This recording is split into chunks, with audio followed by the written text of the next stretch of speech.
Kevin Durant has just been traded. Again. This time for Jaylen Green, Dillon Brooks, the 10th overall pick, and 5 future seconds. And no one is more happy about this deal than Kevin Durant himself, because he is going from the only team in the NBA last season who didn't make the playoffs, didn't make the play-in, and didn't have a lottery pick. The Phoenix Suns were stuck in hell. Sure, they had a big three, but that big three ate up the entirety of the Phoenix Suns' salary.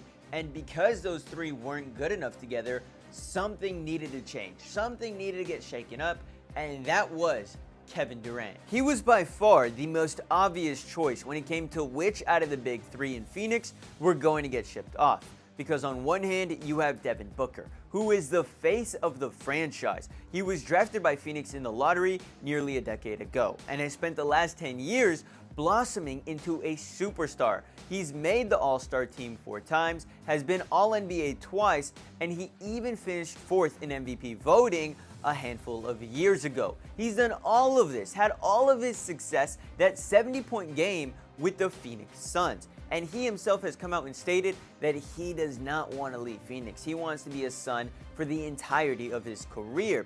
He is only 28 years old. He is the youngest out of the big three, so of course, the Suns are not going to move him, especially if he doesn't want to be moved.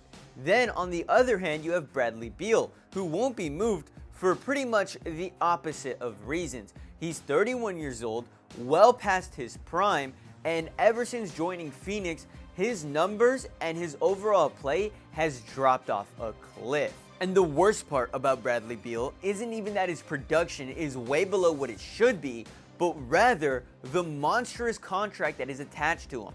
Because back in 2022, in order for the Wizards to retain Beal and him not leaving free agency, they overpaid. They gave him a 5-year deal worth $251 million. And while Beal was much better back in 2022, everyone understood that he was getting overpaid because the Wizards didn't want to lose him, only for him to end up getting traded anyway, and now the Phoenix Suns have to deal with this contract. Now, there are 2 more years left on this deal. This upcoming season, he is set to make $53 million.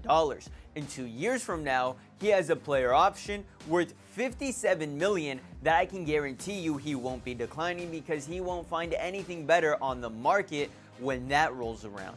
And that's not even the worst of it, because Bradley Beal has a no-trade clause in his contract. Yes, the Wizards went out and gave him a no-trade clause. There are only 2 players in the NBA who currently have a no-trade clause. One of them being Bradley Beal, and the other being LeBron James. If you were to look out throughout NBA history at every player who has ever been given a no-trade clause, I can promise you that Bradley Beal is the worst of them. But of course, you had the Wizards who were desperate at the time.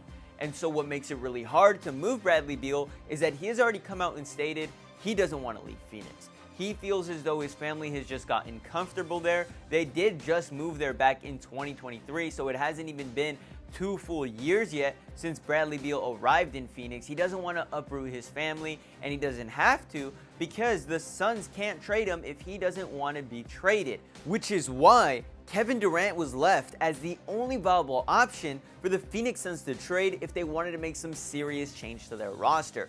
And the Suns organization had known of this for a while. I mean, there's a reason Kevin Durant was getting shopped around at the trade deadline. There was even a trade out there that would have sent him to the Golden State Warriors halfway through the season, but once Kevin Durant got word that this was an actual possibility, he shut that down. He told the Warriors he doesn't want to go back, so that trade ended up falling through. However, if Kevin Durant was down to leave and go back to Golden State, then you would have seen him playing for the Golden State Warriors in this playoff run. However, Kevin Durant only had a few locations in mind, one of them being the Houston Rockets. He is excited to play with that nice young core. He's always wanted to go back to Texas. That is where he's from. So Houston just works out really well for Kevin Durant. And while he may be 37 years old, he is by far a more valuable asset than what Bradley Beal is now. And, is slightly better than Devin Booker. There is an argument to be made there. I mean, pre-Achilles injury, you could definitely say that Kevin Durant is better. I mean, just this season, he went out and averaged 26.6 points per game, had 4.2 assists, had 6 rebounds per game, and 1.2 steals. Unk still has some shit left in the tank. Sure, he may give up 3 turnovers on average, but when he's shooting 52% from the field and 43% from the three-point line, you won't really care. He also is an excellent free throw shooter. Kevin Durant is one of the most versatile scorers in NBA history. If there is anybody I recommend watching before they retire in person at least one time, it is Kevin Durant. I went to a Bulls game just to watch Kevin Durant play because the Phoenix Suns were playing the Chicago Bulls and it was must-see TV. It ended up going into overtime. Kevin Durant is a legend and he always will be, and he is not your average 37-year-old in the NBA. He will not fall off. He is one of those few guys in this generation who has withstood the test of father time, just like a Steph Curry or LeBron James. These superstars are staying great much longer into their careers than others in the past, and this is a Kevin Durant who has been battle tested. He is a 2-time champion, has made the All-Star team more times than anybody could count, and he has defied the odds wherever he goes. Sure, people don't like how he ended things with the Thunder, and they don't like how he just jumped onto the Golden State Warriors to win a few rings, but he did it, and you gotta get over it.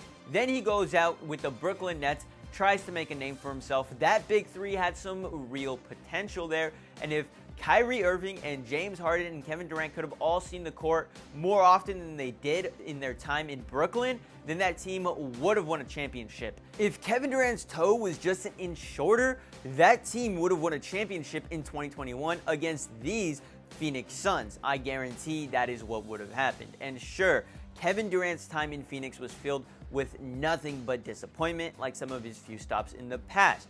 But that only leaves room for improvement out there in Houston. And let's talk about Houston. You see, Houston is young, exciting. They have a great core. They have young and up-and-coming stars, like an Alperen Sengun, who is going to be the face of that franchise. Alperen has been great. He is a great big man. I think he is going to fit alongside Kevin Durant really nicely. Then you got Amen Thompson, a defensive master whose offensive game has been slowly improving. I can't wait to see Amen turn into the absolute freak that he could be. Amen, Kevin Durant, and Alperen Sengun could be a great big three. There's a lot of potential there, and they also have more up-and-coming players like Jabari Smith Jr. Don't count him out. Sure, he was a high draft pick, but I think he can still be a quality role player for this team, and the list just goes on and on of great young Houston talent. But what did they give up for Kevin Durant? Well, most notably, Jaylen Green. And if you watched this most recent playoff run for the Houston Rockets, well, there wasn't a lot to see because it wasn't very long. You see, Jaylen Green was the main reason for this. He was heavily inconsistent, just as he had been for the entirety of his career.